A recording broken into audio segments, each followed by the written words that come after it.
C'est à partir de ce moment-là, j'ai commencé à faire les tweets, un petit peu storytelling où je racontais une histoire tous les jours, tous les matins. Je me levais à 5 heures et j'écrivais un tweet que je publiais aux alentours de 6 heures et c'était ma petite pensée du matin. Voilà, j'avais une petite idée, je l'écrivais sur le vif et je faisais ça et ça marchait vraiment bien. C'est-à-dire que j'étais entre 3 et des fois 80 000 impressions. Je Alors te coupe 30 ouais, secondes, après je te laisse continuer. Il vous a donné un truc en or. Tous les gens qui ne savent pas quoi écrire, regardez, prenez une petite pensée du matin et entraînez-vous à écrire. Ça vous fait un post qui est excellent et un post personal branding, un post que personne ne peut recopier parce que c'est votre histoire. Je rebondis, je dis hyper applicable. Tu arrives sur X, tu as 0 abonné. Comment tu vas créer tes premiers épingles de réseau? tu DM des gens, donc tu essayes de faire un contenu, intéressant. Bon ça va de soi, mais c'est complexe. Ça c'est pas concret. Tu vas dans les commentaires déjà, de comptes pas trop gros, parce que si tu commences à aller vers des mecs qui ont 10 000 abonnés, c'est pas la peine. Tu vas vers des tout petits comptes comme toi qui se lancent. En fait, il faut que tu analyses les comptes autour de toi, à ton niveau. C'est-à-dire, on va dire moins de 100 abonnés et ces gens, tu vas Boum, vas-y, ça tourne, ça lune, ça fait trop longtemps qu'on s'est pas vu là. Et vraiment, ça me fait plaisir. Je me suis installé en Thaïlande et on n'a pas pu faire les épisodes, mais aujourd'hui, on revient avec un épisode spécial avec notre deuxième invité. On a l'honneur aujourd'hui de recevoir Mathieu et qui est le Z. Mathieu, comment salut tu à vas? tous. Bah, je vais très bien et toi? Ça va super bien, ça va super bien. Vraiment, ça fait vraiment plaisir de te recevoir. Tu étais parmi la première liste quand j'ai commencé. J'ai mis 10 personnes que j'aurais kiffé avoir dans le podcast et tu faisais partie de la liste. Parce que vraiment, je pense que tu as une histoire hyper intéressante et surtout, tu as un point de vue hyper intéressant sur Twitter. Donc, ça va être vraiment cool d'en discuter. Et en plus, tu as mis ta meilleure chemise à Skip, donc on Ah est bah vraiment chaud. Donc, ce qui va se passer, c'est qu'on va parler un peu de ton histoire. Ensuite, on va rentrer un ouais. peu plus sur l'aspect Twitter. Mais j'aimerais commencer par le commencement. Raconte-nous comment il était le Mathieu plus jeune. Comment t'étais? Lil Z. Le petit Mathieu, exactement. Bon bah à l'école, il y a pas tant de choses que ça à raconter parce que j'ai eu une enfance, relativement banale. Voilà, j'étais vraiment bon à l'école parce que j'avais des facilités, c'était pas quelque chose qui me passionnait, mais cependant j'étais toujours intéressé par les sciences, donc depuis, le collège, lycée et cetera. Donc c'est quelque chose qui m'a poussé à me tourner vers les études, scientifiques et notamment la prépa, tout le monde on va dire, et l'entrepreneuriat, j'en avais absolument jamais entendu parler et pour moi, ça n'existait même pas en fait. Même dans la famille, il y a pas Non, d'entrepreneur? il y a pas d'entrepreneur. Il y a mon père qui est ingénieur, ma mère qui est, assistante maternelle, donc absolument Ah, c'est moi ou il y a une pause, YouTube là? Il y a eu un petit bug. Ouais. ah oui. OK. Redis-nous Hop. ça, il y avait rien qui te du coup, même du côté de tes parents, rien ne te prédestinait à aller dans Non, l'entrepreneuriat, c'est ça? non, absolument pas, il y avait personne dans la famille qui est entrepreneur, voilà, que des salariés, «normaux» entre guillemets, une famille, de la classe moyenne, tout à fait banale en France, on va dire, comme il y en a des millions, je pense. On est passé un peu vite sur ta période d'études et de collège et du lycée. Et t'étais comment, toi, au collège, au lycée? T'étais le mec un peu timide qui bosse bien, ou bien t'étais assez extraverti, un mec qui faisait des blagues et tout ça?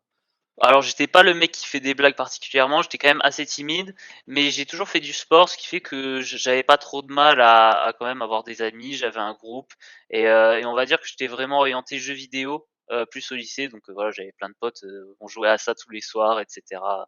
Donc voilà, Tu joues à c'était quoi? le genre. Ah beaucoup de CS:GO. Je Ah sais ouais, pas si tu connais? Oui, oui. Bah, on bien avait une sûr. team de 5 et on se détruisait sur ça, tous Il les avait une team soirs. avec Alexis, référence à l'épisode précédent. Vraiment, ah mais c'est vraiment, même Alexis, c'est vrai que c'était un gros joueur de CS:GO aussi. Non mais Ouais, il me c'est inc semble, ouais. et on retrouve, et moi aussi, moi j'ai été un gros gamer, moi aussi j'ai beaucoup joué, et on Ouais. retrouve tellement de similitudes dans tout ce qui est jeux vidéo et tout ce qu'on Ah, fait c'est aujourd'hui clair, avec hein. Twitter, le fait de vouloir level up tout le temps, le fait Ouais, d'apprendre, c'est ça. c'est vraiment incroyable. Et il y a un truc que tu as pas dit, mais qui est quand même Ouais. incroyable et que j'ai noté sur ton parcours, c'est que tu as eu 20 au bac en maths. Et Ouais, toi ouais, tu c'est ça. et toi tu passes tranquillement, tu nous racontes: «Ouais, j'ai eu le bac», sans nous dire que tu as eu 20 Il en a maths. dit c'était un élève normal. La Ah normal, normalité il pour a lui, elle est dit à 20, tu vois? Genre, 20 en bac, tu imagines? Ouais, ouais, mais après bon, voilà, j'aimais bien les sciences, on va dire, donc oui, j'ai eu des bonnes notes, mais voilà, c'est pour ça que je suis allé en prépa en partie, voilà, pour ça, Non, non, non, mais c'est tout. c'est vraiment cool. Et directement, papa ingénieur, donc tu t'es dit: «Je veux être ingénieur» ou bien c'était pour faire un truc, comme que tes parents voulaient? Ou bien c'était plus toi, Non, un truc que non, tu voulais en faire? fait, ce qui se passe, c'est que j'étais passionné par l'aéronautique depuis tout petit. Bon, ça, c'est lié OK. à mon père justement qui est ingénieur dans l'aéronautique et donc il allait quand même sur le terrain. C'était pas un ingénieur qui restait dans les bureaux, donc il allait vraiment faire des modifications sur les avions parce que c'est ce qui le passionnait et quand j'étais tout petit, donc à 8, 9, 10 ans, il m'emmenait sur les des fois sur les chantiers, sur les avions, il me faisait rentrer dans le cockpit, enfin voilà, on avait Magnifique. des passes pour aller à des endroits où tout le monde peut pas aller et ça a vraiment développé une passion depuis que je suis tout jeune pour l'aéronautique. Et donc, quand je suis arrivé, en prépa, j'avais plusieurs objectifs. Le premier c'était soit d'être pilote de ligne, mais ça, j'ai OK. abandonné l'idée parce que je me suis dit que j'avais peut-être envie d'avoir une famille plus tard et d'avoir une vie assez stable et pas de voyager à droite à gauche tout le temps parce que la famille et pilote de ligne, c'est pas forcément compatible, c'est compliqué à gérer. Et ensuite, donc je me suis dit: «Bah, ingénieur dans l'aéronautique, c'est ce qui pourrait aller». Mais mes parents m'ont jamais poussé à faire quoi que ce soit. Ils m'ont jamais dit: «Il faut que tu sois ingénieur, il faut que tu fasses de «bonnes études» entre guillemets». Ils m'ont toujours dit: «Fais ce que tu as envie et puis, nous ça nous ira». Magnifique. Et donc comment s'est passée la prépa? Quand tu es arrivé en prépa, on a vu un thread qui est devenu assez connu Grave. sur ton expérience en prépa, donc je vais te laisser un peu en parler. Bah, alors la prépa, c'est vrai qu'au début, c'est assez choquant parce que comme tu l'as dit, voilà, j'avais de très bonnes notes au lycée et tu arrives en prépa et en fait, ils ont écrémé, ils ont pris que les meilleurs du lycée donc en fait, bah, parmi ces meilleurs, il va y avoir une classification et tu en as qui vont passer de meilleurs de la classe à tout au fond. Alors moi, j'ai pas été dernier, mais j'étais dans le milieu bas, on va dire. Donc c'est vrai que passer de très bon au lycée à milieu bas en prépa, ça fait mal. Les profs sont pas forcément tendres, c'est-à-dire que voilà, j'ai eu des remarques, assez violentes comme tout le monde, hein. J'ai vu des filles sortir de colle, c'est-à-dire que l'école, c'est une interrogation orale de 1 heure devant un prof. On est 3 élèves, un prof derrière qui te détruit et j'ai vu des filles sortir de colle en pleurant vraiment. Et donc c'est Ouais, pas une expérience, c'est ouf. rigolote l'école, quoi. Ouais, je connais des gens qui ont fini en dépression. Genre Oui, ça hôpital, arrive. dépression, en prépa. C'est un truc qui te brise, c'est fou, hein. On est passé par là, c'est Mais chaud. c'est vrai que ça arrive, c'est assez difficile. Après, l'avantage, c'est que tu es tellement sous pression constamment que tu développes un genre de résistance au stress. C'est-à-dire qu'en Ouais. première année, la première colle, tu arrives vraiment en tremblant devant le prof et en deuxième année, à la fin, tu arrives, tu t'en fous, tu te fais déglinguer, mais c'est pas grave, tu vis, quoi. Tu es Tu es bien. Ouais, habitué. c'est Et c'est ce koh que le j'ai truc, c'est fou. Ouais. Ah, c'est ce que j'allais te dire, c'est que tu as dû en retirer beaucoup d'expérience de cette prépa que tu as pu utiliser après dans le business directement. Parce que comme tu l'as dit, la résilience, c'est aussi surtout le travail qui est demandé en prépa, que tu as pu ouais. réutiliser dans tes différents business. Il y a d'autres trucs que tu as appris de la prépa que tu as pu venir et utiliser dans l'entrepreneuriat? Bah, comme tu le dis, la capacité de travail, je pense que c'est le plus gros point, positif de la prépa. C'est-à-dire que ça t'habitue à travailler énormément et à mettre de côté, voilà, tes loisirs, au service d'un but, long terme. Parce que les concours, c'est au bout de 2 ans en prépa, donc au début, on travaille vraiment pour dans 2 ans et tu mets ta vie de côté pour ça. Hem Et donc voilà, il y a ça et il y a aussi, «l'esprit critique» entre guillemets. C'est-à-dire qu'en OK. prépa scientifique, bah, c'est que du raisonnement mathématique. Donc ça t'apprend à être vraiment rationnel dans ta vision des choses et pour le business, je pense que ça a un intérêt parce que ça te pousse vraiment à analyser tes résultats et à observer ce que tu fais pour l'améliorer. Hyper intéressant, vraiment hyper intéressant. Et c'est au moment où tu es arrivé en prépa que tu t'es dit: «OK, c'est pas fait pour moi» ou bien c'est après que tu t'es dit: «OK, j'ai envie de me lancer dans l'entrepreneuriat»? Alors c'est après. Donc à la fin de la prépa, j'ai intégré une école. C'était pas OK, forcément celle de mes rêves parce que celle de mes rêves, c'était dans l'aéronautique et elle était très, très sélective et je l'ai pas eue. Donc OK. j'ai pris une école qui me permettrait de me rapprocher plus tard de l'aéronautique et là, je suis arrivé en école. Donc là, en école, c'est un autre monde que la prépa. En fait, tu arrives au zoo. C'est-à-dire que t'as que des gens qui sortent de prépa, qui ont été enfermés pendant 2 ans et tu les fous, en liberté. Avec un week-end d'intégration, non? Tu as eu un week-end d'inté? Avec un mois d'intégration. Alors Un oui, mois ça d'in ouais, entre C'est quoi guillemets, ça? c'est un mois et Faut qu'on dedans en tu as le parle, week-end. Alors ça, c'est une dinguerie. C'est-à-dire, faut qu'on en parle. tu mets des animaux dans un camping avec des quantités, gargantuesques d'alcool Ouais, c'est quasiment et illimité. Et voilà, ça boit, ça fait des dingueries dans le camping, enfin voilà, des Je animaux. tiens à la monétisation, les amis, et on est sur les dingueries. On va éviter de donner les Non, mais dingueries. c'est ce que c'est très juste ce que tu dis parce que la prépa, c'est vraiment une cocotte minute et tu as la pression qui s'accumule comme ça et si tu as pas de levier pour l'évacuer, c'est terrible et quand tu arrives en école d'ingé et là, on te dit: «Vas-y mec, fais-toi plaisir», ça Mais c'est si ça, tu as pas un minimum de contrôle, ça pète. Moi, j'ai mais vu c'est des n'importe quoi. dingueries en école d'ingé. Ouais, ouais. Vraiment la première année, je n'arrêtais pas de sortir. Alors pendant le premier mois, c'était n'importe quoi, c'est-à-dire qu'on sortait 4 fois par semaine. Donc et 4 fois, c'est vraiment tu rentres à 6 heures du mat complètement allumé. Donc des fois, on allait en cours complètement bourré. C'était n'importe quoi le 1er mois. Et puis au bout d'un mois, je me suis dit: «Bon OK, je me suis miné pendant un mois, mais au fond, qu'est-ce que je fais? Je vais pas continuer comme ça pendant un an. Ça m'apporte rien au fond. Qu'est-ce que je retire de toutes ces soirées? Je retire juste des gueules de bois le lendemain et je suis fracassé». Donc je me suis dit: «Bon, on va commencer à être un petit peu plus sérieux». J'ai eu ma première copine à l'époque, donc voilà, j'ai commencé à être, plus calme sur les soirées et c'était pendant le 2e confinement ça. Donc c'est-à-dire qu'il y avait eu le covid, pendant la 2e année de ma prépa et il y a eu la 2e version du confinement pendant que j'étais en école. Donc on a eu le confinement et là j'ai eu les cours à distance et là je me suis rendu compte que les cours, j'aimais absolument pas ce que je faisais. Vraiment, je Mmh. détestais ça. Il y avait pas un seul cours qui m'intéressait, en plus c'était à distance et donc j'ai commencé à me faire chier. Et donc j'ai commencé à regarder des vidéos sur, l'entrepreneuriat, voilà, comment gagner de l'argent, comment, en fait échapper aux 35 heures au CDI parce que je voyais que ça m'intéressait pas tant que ça finalement ce que je faisais. J'avais peur pour l'avenir de me retrouver dans un job qui me plaît pas finalement. Donc je commence à me renseigner, Yomi Denzel, dropshipping, je regarde ça. Au début, j'envisage de faire du dropshipping, mais rapidement je me dis: «Est-ce que j'ai vraiment envie de vendre des produits que je considère comme de la merde et que je voudrais pas que mes parents achètent?» Et je me suis dit: «Bon, non, j'ai pas envie de faire ça», donc j'abandonne l'idée.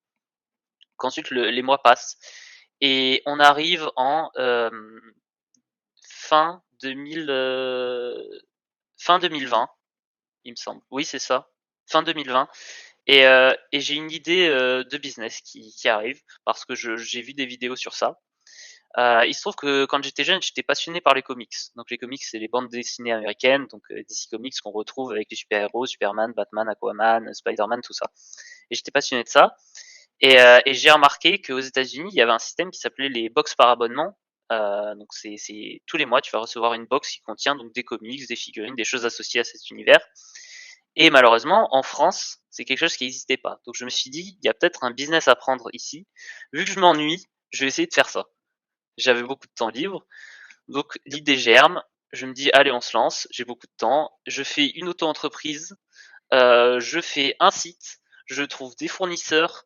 Magnifique. J'achète des cartons. Mon appart devient un entrepôt et je lance ça.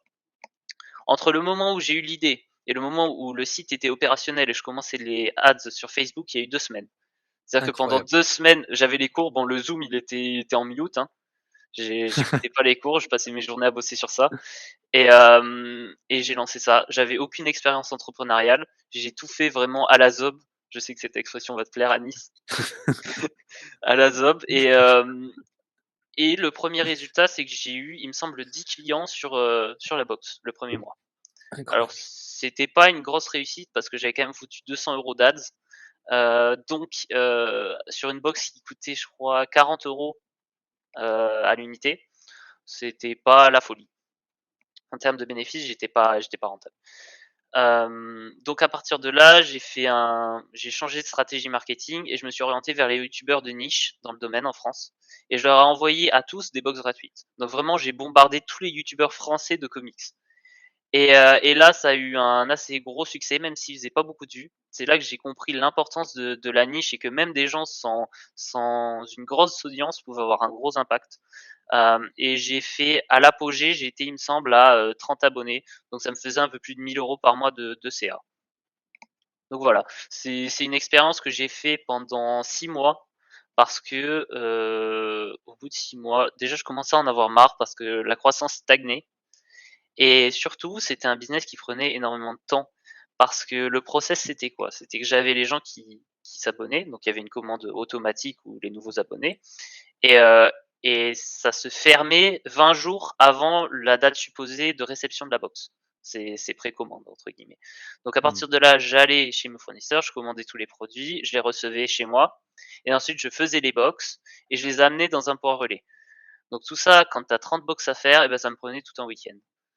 Mmh. Donc tout un week-end pour 1200 de chiffre d'affaires, la marge elle était autour de 30-40.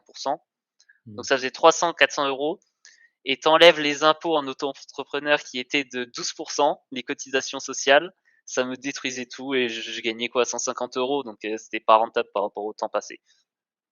Mais je trouve ça Exact. incro mais je trouve ça incroyable la vitesse d'exécution, tu vois? Aujourd'hui, on voit beaucoup de gens quand ils se lancent, ils prennent 6 mois, 8 mois, 1 an avant juste ils ont une idée, après ils se disent: «Ouais, je vais lancer, je vais lancer». En 2 semaines, tu es venu, tu as une idée, tu l'as mise directement en place. En plus, tu as utilisé des bonnes strats, tout ce qui est Facebook Ads et tout ça, alors que tu connaissais rien du tout. Moi Comment j'ai est-ce que tu essayé. comment tu as juste entendu parler de ça, ça t'a donné envie d'essayer directement? Ouais, j'ai vu des vidéos de gens qui parlaient de ce business de box par abonnement et ensuite je me suis dit: «Bah, vas-y, je vais tester» et j'ai fait tout ça par étapes, en fait. Les premiers jours, j'ai regardé: «OK, bah, il me faut une box, où est-ce que j'achète le carton?» Donc je suis allé voir des fournisseurs pour acheter des boîtes en carton. Une fois que c'était fait, donc j'ai pris les dimensions qui me semblaient intéressantes et cetera, j'ai regardé, j'ai commandé. Ensuite, bah, il me fallait des comics, donc j'ai été voir qui c'est qui distribue les comics en France. Il y en avait 3. J'en ai appelé un premier, il m'a rionné. Le deuxième, Mmh. il m'a pas pris au sérieux et le troisième, il a accepté et donc j'ai travaillé avec eux vraiment c'était une femme qui était très gentille, elle m'a encouragé dans mon projet et c'est grâce à ça que ça a vu le jour. Parce qu'il faut se dire que les distributeurs de comics, vu qu'il y en a que 3 en France, ils distribuent absolument tout le monde. Donc c'est-à-dire qu'ils Mmh. distribuent les petits libraires, mais aussi la Fnac, Cultura. Donc ils ont vu un mec de 20 ans qui avait aucune expérience dans le business qui les appelle et qui leur dit: «Bonjour, est-ce que je pourrais, ouvrir un compte client chez vous?» Parce que c'est un vrai truc, de business. Mmh. Donc t'as pas, l'inscription sur le site ou et cetera. Là, faut appeler, faut faire un vrai dossier avec ton numéro de SIRET et cetera. Leur envoyer un fax et tout. Ouais, Ouais, complètement. non, là ça rigolait pas et bah, du coup, il y en a 2 ils se sont foutus de ma gueule et il y en a qu'un qui a accepté et ça a été le début. Ensuite, j'ai contacté d'autres fournisseurs pour des produits dérivés et cetera, et ça s'est mieux passé, voilà. Mmh. Et là et si aujourd'hui, tu devais recommencer le business avec l'expérience que tu as aujourd'hui, qu'est-ce que tu aurais fait différemment? Alors déjà, j'aurais pas foutu de sous sur, Facebook Ads comme je l'ai fait parce qu'en fait, je visais pas les bonnes personnes. Sur Facebook Ads, il y avait pas mon client type. C'est des gens trop vieux et qui sont pas du tout adaptés à la cible, à la niche. Donc je serais directement allé sur YouTube. Ce que j'ai fait avec les youtubeurs nichés, je pense que c'était la meilleure stratégie, même aujourd'hui, Mmh. j'en suis convaincu. Ce que j'aurais pu améliorer, c'est le copywriting sur le site parce que vraiment là, pour le coup, il y avait absolument rien. Il y avait une description de ce qu'il y avait dans la box et c'est tout. OK, Et intéressant. voilà. Après, j'ai appris aussi pendant les 6 mois, c'est-à-dire que j'ai commencé avec une photo des produits un peu dégueulasses. C'est-à-dire que j'étais allé chez Cultura, j'avais acheté des figurines, des machins pour faire, une box type. J'avais mis ça sur une table, j'avais fait une photo et j'avais tout ramené chez Cultura en disant que j'en avais plus besoin pour me faire rembourser. Fin de la J'avais monétisation de la chaîne, merci.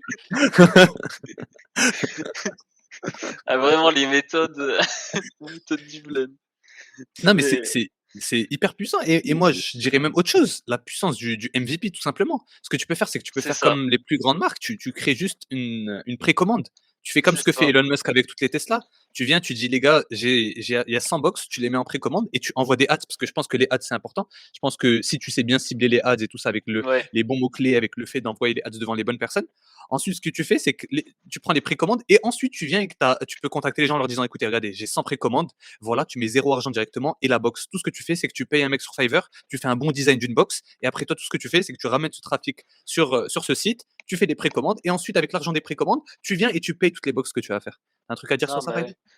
Ouais, absolument, c'est une forme de fake it till you make it. D'ailleurs, pour la petite histoire, comme tu as cité, mon oncle Elon Musk, je me suis inscrit sur, l'un des produits de je sais plus si c'est SpaceX ou Borinco qui le vend, ça s'appelle, c'est un parfum qui s'appelle Burnt Hair. Genre, c'est un Je connais parfum pas du qu'ils ont tout. inventé. Je sais plus OK. si c'est OK. SpaceX ou Borinco et ils ont annoncé ça un jour sur les réseaux sociaux. Ils ont dit: «OK, on ouvre les précommandes». Je crois il y en a 2000 max et je me suis dit: «Tiens, vas-y, je vais voir comment ils vont gérer le truc», tu vois? Donc hop, j'ai mis la teucar, je me suis inscrit et j'ai regardé. Je peux te dire que ça fait 1 an et demi, le produit n'est pas livré et tous les 3 mois, on reçoit un mail, tu sais, genre la petite news. Tu sais, tu as l'impression que tu as donné de l'argent pour, aider la Les construction d'un Nazos. puits à l'autre bout du monde, tu vois? Et de temps en temps, tu reçois des news d'infos, tu vois? Et les gars, ils te disent: «Ouais, bah, voilà, ça arrive bientôt. Regardez, ce mois-ci, on vous montre le packaging qu'on a trouvé», et comme ça, tous les 2-3 mois, ils balancent une petite news pour te dire: «Vous inquiétez pas, on vous a pas oublié, on est en train de faire le truc, mais merci d'avoir payé en avance». Tu vois? Et c'est Mais génial, ça marche trop bien. Mais tu sais que Elon Musk, c'est le roi des précommandes. Ça veut dire que ce mec a tout compris. Ça veut dire que toutes les Tesla, elles ont été faites en précommande. Qu'est-ce qu'il fait? Il met un truc où tu mets un dépôt, c'est même pas pour le précommander, c'est pour accéder à la précommande. Donc par exemple, tu mets 1000, il avait mis pour comment on appelle ça? Le Cybertruck, il avait mis Cybertruck, 1000 dollars pour la 1000 $. précommande et il y a 1 million de personnes qui l'ont pris. En fait, ce qui se passe, c'est qu'après, qu'est-ce qu'il allait faire? Il allait montrer aux banques, il leur a dit: «Regardez, eh ben, le produit, il a été approuvé, les gens veulent l'acheter, regardez, il y a 1000 personnes, il y a 1 million de personnes qui ont mis 1000 dollars, donc venez et financez mon projet». Et c'est ce qui se passe. Ouais, Et c'est c'est ce que super vous pouvez smart, faire, hein. si à un moment vous avez un business où vous voulez lancer n'importe quoi, où vous pouvez utiliser les précommandes, utilisez les précommandes. C'est beaucoup trop puissant. Si vous voulez lancer une marque de vêtements, si vous voulez lancer une marque de boxe ou un truc comme ça, utilisez les précommandes, c'est vraiment trop, trop puissant. Ça marche même pour les services. Tu veux lancer une formation, tu peux faire une précommande. Parce Ouais. que justement, le but, c'est d'aller tester la réactivité de ton marché. Tu vois, on dit toujours, le plus dur, c'est d'arriver à faire sortir 1 dollar de la poche de ton utilisateur. Si c'était si simple de sortir 1 dollar de ta poche, il y aurait aucun mendiant sur terre, mon pote. Le premier dollar, il n'est pas si simple à aller chercher, et la précommande, c'est incroyable comme levier de test. Mmh. Non, non, c'est hyper Oh. intéressant et c'est une super expérience pour toi en plus. Ça devait être incroyable, faire un truc et faire de l'argent sur un truc que tu kiffes, ça a dû te débloquer un truc dans la tête. Ah mais clairement, c'est-à-dire que déjà j'ai kiffé de A à Z le processus. C'est-à-dire que, quand j'ai fait le lancement en 2 semaines, là, je me levais à 5 heures. Vraiment j'étais ultra déter et je m'éclatais. Vraiment j'étais trop heureux, même si je charbonnais, et je me rappelle de la première vente, la première notification, Stripe, et elle était magnifique. Hem, Incroyable. je m'en rappelle encore, c'était un jeudi et je me rappelle qu'il était 19 heures et quelques, j'étais sur un canapé et je regardais mon portable et là je vois Shopify, une vente de, 40 € vient d'être réalisée. Et là j'ai cru que c'était un bug ou un truc comme ça, j'ai été voir, j'ai vu: «Waouh, il y a quelqu'un qui a acheté mon truc, mais c'est fou». Et parce que ça faisait 4 jours que j'avais lancé les ads et j'avais zéro. Il se passait rien. Et j'étais en train de me dire: «Bah, j'ai claqué 80 € pour rien du tout. Est-ce que je vais pas les arrêter maintenant? Est-ce que je jette pas l'argent par les fenêtres?» Et j'ai bien fait de les garder puisque j'en ai fait 10 à la fin.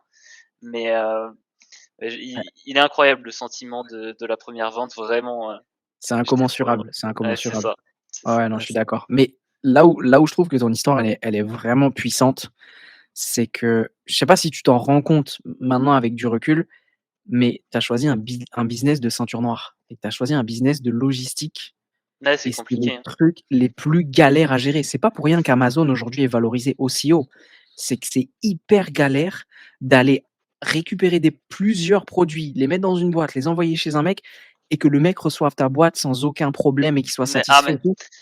Vas-y, ouais, et en fait parle-nous-en. justement, il y avait beaucoup de process qui étaient vraiment industriels. C'est-à-dire que pour l'envoi des colis sur Mondial Relais, c'est pas quelque chose auquel tu penses au début, mais quand tu dois rentrer les infos de 30 utilisateurs avec les adresses mail, le nom, le ci, le mi, tout le temps, c'est un enfer à faire.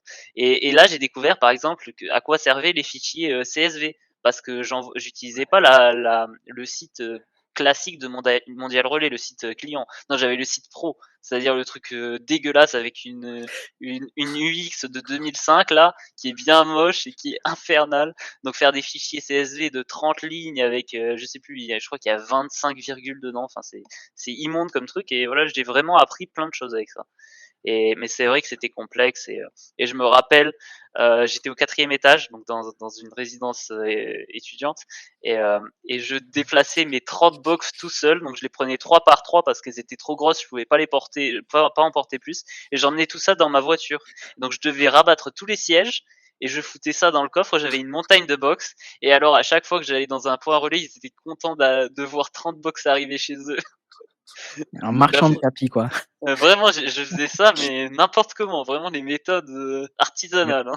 Mais en fait, les premiers business comme ça, c'est les meilleurs Les souvenirs. meilleurs. Vraiment, Ouais, c'est c'est les fou. les l mais je me rappellerai toute ma vie le sentiment de la première vente, du premier client, du premier tout, des galères où tu apprends des trucs et tout ça, c'est C'est vraiment ça. exceptionnel. Non, mais Et après le clairement. business des box, parce que tu as lancé d'autres business, j'ai lu que tu avais essayé de faire des shorts. Sur les réseaux Alors sociaux? ouais, il y a encore alors quand j'étais lancé dans les box, en même temps que la box de comics, je me suis dit: «Je vais lancer une autre box». Là, ça y est, j'étais parti dans ça. J'ai mais c'était éclaté. J'ai lancé une box de tisane. La Zopbox. La Zopbox. Une box de tisane avec des tisanes, bio, issues de petits producteurs et tout. J'avais sourcé ça bien. Bah, j'ai fait une vente, elle s'appelait Josiane, je crois. Donc Il y a que marché Josiane qui peut acheter une box de tisane. marché plus de 70 ans, donc là, c'était du Facebook Ads pour le coup et c'était bien Ça ciblé. sonne comme une Mais blague. mais voilà, c'était pas intéressant. J'avais aucune notion de marketing, en fait. Je savais pas vendre. L'idée de servir un besoin, de résoudre une douleur, tout ça, je connaissais absolument pas. Donc vraiment, je testais des trucs, ça marchait pas, bon, bah, voilà. Donc j'ai dépensé une centaine d'euros en ads, j'ai fait une vente, j'ai remboursé Josiane et puis j'ai abandonné négocier. Non, mais Mais c'est trop cool. et Et après donc, ça, après ça, donc là, tu as fait les vidéos. c'est ça, donc après ça, voilà, j'ai arrêté, l'idée du business, je me suis dit: «Bon, j'ai pas envie d'être en CDI, mais là, je vois que cette option pour le moment, donc on va continuer ces études calmement et puis, on va essayer de trouver un business si on a une idée ou si je vois quelque chose d'intéressant». Donc là, il y a du temps qui passe. C'est-à-dire que j'ai arrêté les box en fin 2021, il me semble, par là. Oui, c'est ça. Ensuite, j'ai mon stage à l'étranger, pendant le printemps 2022. Donc de fin 2021 jusqu'à la fin 2022, il y a rien qui se passe. Plus de business, plus rien. Voilà, je profite de la vie, je sors un peu trop, pendant mon stage à Lisbonne et cetera. Et ensuite, je reviens en France et là, j'arrive en troisième année, d'école. Ah non, deuxième parce que j'ai redoublé la deuxième année. Élève très studieux, voilà. Bon, Enfin, en maths. oui, mais après il a plus travaillé. Mais donc voilà, je suis en train de me rendre compte que ça me donne pas envie le futur et je suivais beaucoup Antoine BM à l'époque, qui est un youtubeur donc qui explique aux gens à comment créer une petite audience sur YouTube, ou Insta à l'époque et la monétiser, donc gagner ta vie comme ça avec une petite audience. Et à l'époque, je réfléchis, à une compétence que je pourrais avoir et que je pourrais monétiser. Je réfléchis à plein de choses et il y a rien qui me vient et un jour, bah, en fait, je me rends compte que dans mon école, il y a quelque chose qu'on fait beaucoup, c'est de la programmation. Donc j'ai quand même des compétences dans ça, j'ai un gros avantage. Donc je me dis, bah pourquoi pas essayer de monétiser ça, créer des formations dans ce domaine. Je regarde un peu à droite à gauche et je me rends compte que le web scraping, c'est une compétence assez demandée, euh, notamment par les entrepreneurs ou autres. Et je décide d'approfondir ce domaine sur mon Tu tu temps tu peux libre. expliquer vite fait ce qu'est le web scrapping pour ceux qui connaîtraient pas? Ouais, le but, c'est de créer un algorithme pour, récupérer des données de manière automatisée sur internet. Donc c'est par exemple, on peut aller scraper LinkedIn, donc ton programme, il va aller sur LinkedIn et il va, récupérer le nom de tous les utilisateurs qui ont une certaine caractéristique et ça te permet d'avoir des grosses listes, pour faire de la prospection, par exemple, ou Exact, ouais. plein d'autres choses. Ouais, l'idée, c'est d'aller récupérer de la donnée sans avoir à cliquer 20 millions de fois sur le truc, C'est ça. c'est à la base du gros hacking, pour ceux qui connaissent pas. Et donc je progresse à ce niveau-là et je décide de lancer un compte Instagram dans lequel je fais des reels, donc évidemment couplé à du TikTok. Pendant 3 mois, je fais des reels sur ce sujet, donc j'apprends aux gens à faire du web scraping, l'intérêt que ça peut avoir, et cetera. Ça marche à peu près, c'est-à-dire que sur TikTok, je prends 30 000 abonnés, sur Instagram, j'ai pris 1 500 je crois, et à côté, j'ai lancé une petite chaîne YouTube qui avait une centaine d'abonnés. Et je fais des vidéos un petit peu plus longues, comment scraper Twitter, comment scraper Instagram, des choses un petit peu ludiques avec des projets. Voilà, j'avais fait un petit e-book qui me servait de lead magnet pour ramener des gens sur ma liste email. Voilà, des petites choses à droite à gauche. Je me retrouve avec, il me semble, 300 abonnés sur la liste email. Donc j'envoie une newsletter hebdomadaire. Et vient le moment d'essayer de vendre, donc j'essaie de vendre avant de créer la formation. J'avais lu cette idée de faire des précommandes pour pas passer 6 mois à faire une formation qui fera 0 vente. Et donc j'essaie de faire des précommandes et je vois que ça marche pas. Donc je continue pendant un mois et en fait je me démotive parce que je sais que ça marchera pas et j'arrête ce business. Et maintenant, quand j'y repense, c'est quelque chose qui aurait pu fonctionner sur Twitter, je pense, plus que sur Instagram, TikTok. Et il aurait fallu que j'aborde différemment et que je cible vraiment les entrepreneurs pour en fait avoir des clients d'abord et pas de faire de la formation en premier lieu. On Euh, a des mecs excellents sur le scrapping sur Twitter. On ouais, a j'en ai David vu un. Baka, Dreddington, Il y a vraiment plein de gars, même celui qui fait les podcasts, je pense qu'aussi qu'il fait du scrapping. Il y a vraiment il y a un marché de fou s'il y a des gens qui nous écoutent qui font du scrapping, vraiment il y a un marché de fou sur Twitter qui marche vraiment Ouais. bien. Et puis, on peut faire de la formation aussi pour aider les gens à se lancer sur Malte, il y a plein de plateformes qui permettent de faire du freelancing en web scraping et c'est payé assez correctement, on va dire. Mmh. Et Hem, donc après l'abandon pour le scrapping, est-ce que tu t'es lancé sur Twitter ou bien il y a eu directement un autre business avant? non, alors j'ai arrêté début 2023, je crois en février ou mars et à ce moment-là, bon, à l'école, ça se passait bien et il se trouve que vu que j'ai redoublé qu'une partie, en mai, j'avais plus cours. À ce moment-là, donc j'avais plus de business et je pars 2 mois au Brésil avec ma copine.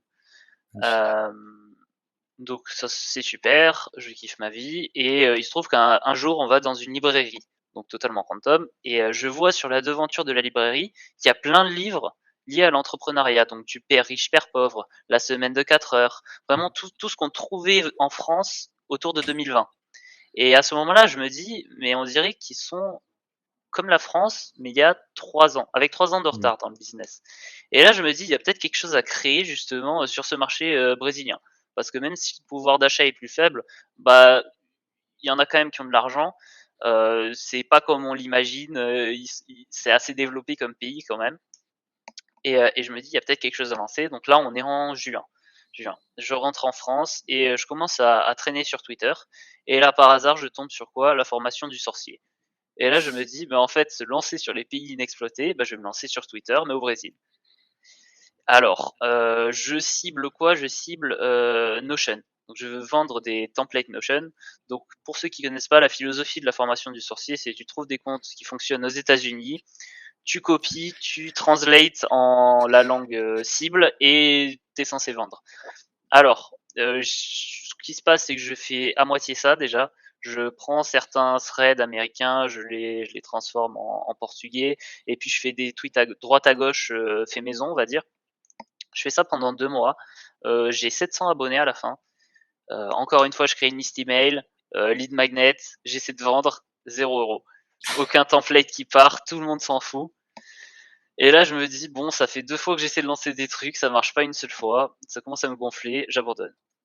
Tout Et le monde là, a tout le monde a un plan jusqu'à se manger une droite dans la tête. Ça, c'est Mike Tyson. Visiblement, ça marche à chaque fois. ouais, le plan il a pas marché et et il se trouve que quand je regardais des threads américains pour vicieusement prendre leurs idées et cetera, je suis tombé sur des comptes de ghostwriters que j'ai suivis parce que je trouvais ça intéressant, à lire et qui avaient des conseils d'écriture que j'aimais bien. Donc c'est quelque chose que je lisais pour le plaisir, vraiment. Et on est en juillet et je me dis: «Mais en fait, ça commence à me gonfler cette histoire de Brésil parce qu'il y a tellement de Français qui sont allés là-bas que la concurrence, j'ai l'impression qu'elle est aussi rude qu'en France. Je vais me lancer en France, j'en ai marre d'écrire en brésilien, en portugais, je vais me lancer en français, je vais essayer d'être ghostwriter». Et c'est là que j'arrive à la toute fin de août et je me lance en France avec le fameux Le Vrai Zos. D'où il vient déjà le nom? D'où il vient le vrai Zos, le nom? Bah, en fait, on va dire que ça fait 3-4 ans que je fais de la muscu et j'aime beaucoup quelqu'un qui s'appelait Ziz, il est mort.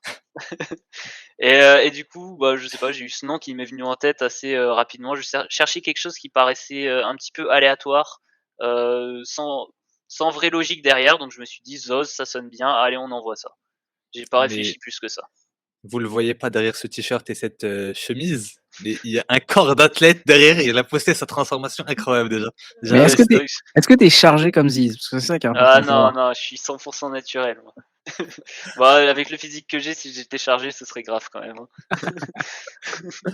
Et donc on rentre, dans la partie croustillante, Ouais. ton arrivée sur Twitter. Alors, comment ça s'est passé au début? Est-ce que tu étais rentré sur Twitter pour essayer de vendre des choses ou bien juste pour venir apporter de la valeur, parler un peu de ton Alors histoire? alors au début, non, je pense que j'avais pas de vrai objectif de vente au tout début. Je me suis dit: «Je vais voir ce que ça donne en France, j'ai envie de tweeter, on envoie, ce qui me passe par la tête». Donc j'avais des petites bases, c'est-à-dire que j'avais lu donc les conseils des ghostwriters américains pendant un mois et voilà, je reprenais un petit peu la même idée, c'est-à-dire, donner certains conseils d'écriture et à côté partager mon histoire, donc beaucoup de personal branding, on va dire. Et les premiers jours, ça marche pas très bien. C'est-à-dire que il me semble que voilà, j'avais 5-10 abonnés au tout début. Je prends 2-3 abonnés par jour, c'est très, très lent, c'est très compliqué. Vraiment, je regarde les gens avec 100 abonnés comme des légendes à l'époque. Pour moi, c'était le Graal inatteignable. Pour moi, c'était les boss de Twitter, les mecs à 100 abonnés. Et donc voilà, j'essaye, ça marche pas trop, ça me gonfle un peu. Je fais une semaine comme ça.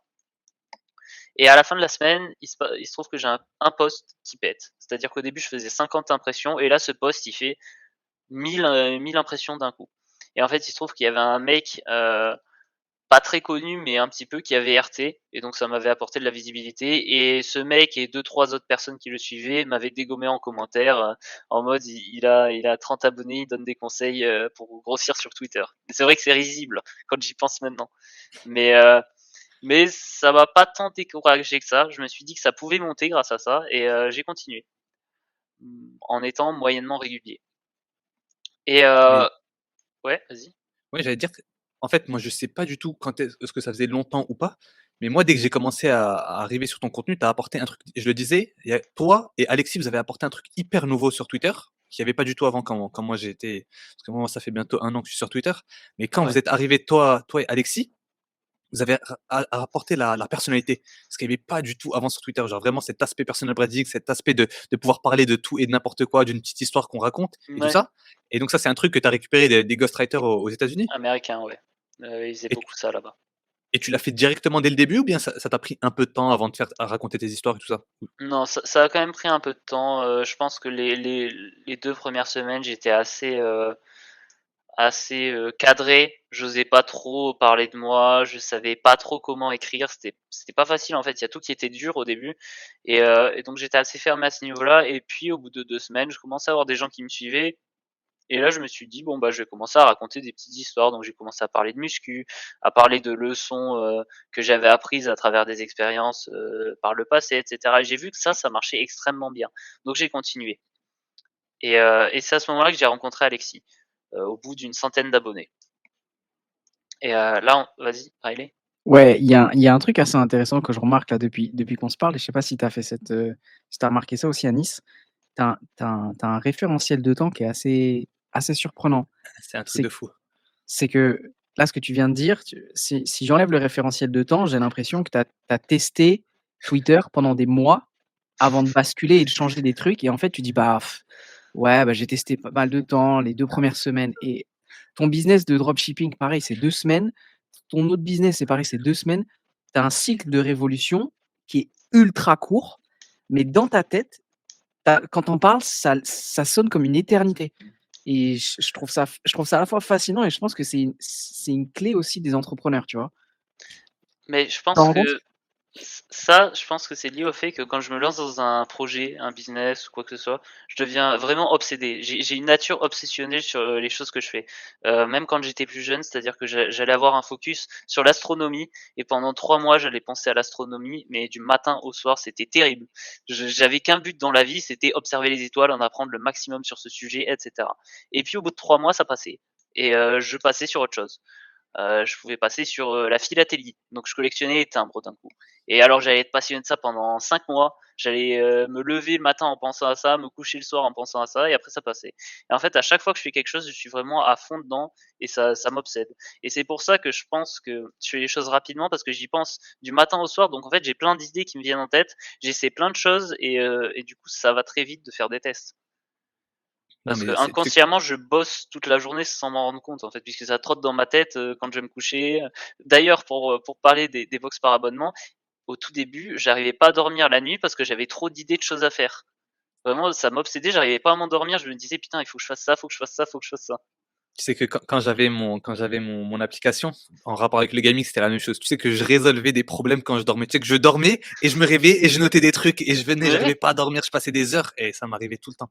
Mais tu sais que tu m'as ôté les mots de la bouche. Genre, il est vraiment, tu sais qu'il y a des gens avec qui je suis sur Twitter depuis 1 an qui, eux, n'ont pas cette notion d'évolution rapide et le fait de tester des choses et de vouloir faire des choses et qui font exactement la même chose depuis 6 mois, 1 an et qui font la même chose et qui n'avancent pas, qui n'avancent pas. Et c'est ça le truc. C'est que tu t'en rends pas compte, mais tu testes aussi très très vite. Tu vois, c'est un truc que moi que je fais beaucoup aussi, mais tu testes les choses hyper vite et tu en tires des conclusions hyper vite. Je pense que c'est un truc d'ingénieur ça. Je pense que tes études et tout ça, ça ouais, t'a permis de voir la chose en termes de système, en termes de tout ouais, ça et de ça. décortiquer les choses. Et je pense que c'est un truc hyper puissant pour toi.